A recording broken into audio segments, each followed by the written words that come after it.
Hello viewers Indian culture समस्त viewers मानक स्वागत जनाऊँ।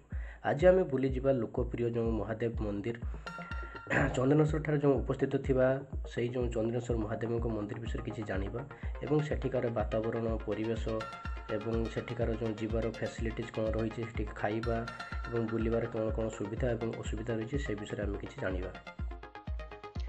देखा गले मंदिर उपस्थिति जो बालेश्वर जिला भोगराई ब्लॉक रे अवस्थित एवं मंदिर किछि दूर रे दीघा नामक लोकप्रिय बेलाभूमि रही जोटा कि वेस्ट बेंगल जाऊँच। खरा हो कि वर्षा मंदिर रे अनवरत लगी रही है भिड़ शुणा को मिलता है जी भी जो भी जहाँ भी मानसिक रखि थाए ताहा ये मंदिर रे पूरण होता है।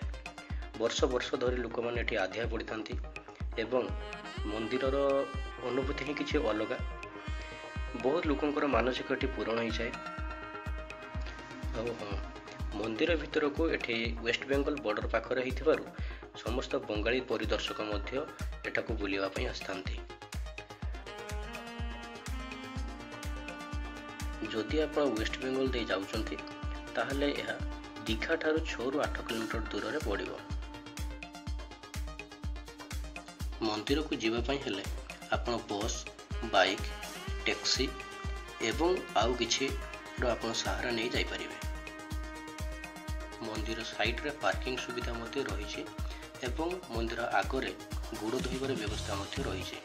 आपण निजर पाद को धोईकी मंदिर भीतर को प्रवेश करि परिबे एवं सेठिकार जो फल दुकान अच्छी एवं आपण किछि जति आपण टिफिन किंबा आपण जलखिया करिबा पई समस्त सुविधा पत्र रही मंदिर आगरे से सब किछि अवेलेबल रही। आउ किछि मो कथा कहि रखुछि मंदिर पार्श्व रे आपण निजर जूता को रखी भीतर को जाइपारे आ जूता रखिबार आपण किछि लोकल स्टैंड मध्ये पाई परिबे।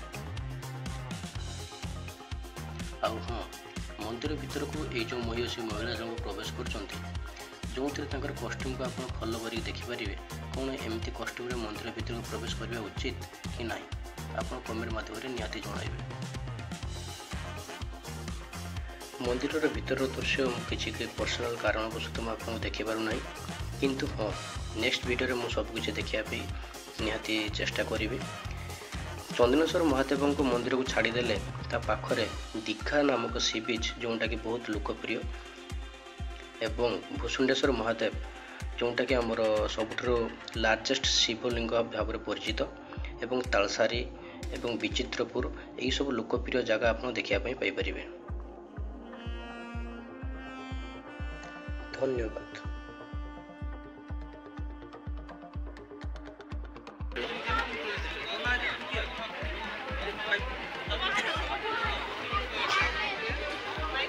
एबे मंदिर भिड़ लगी रही देखिए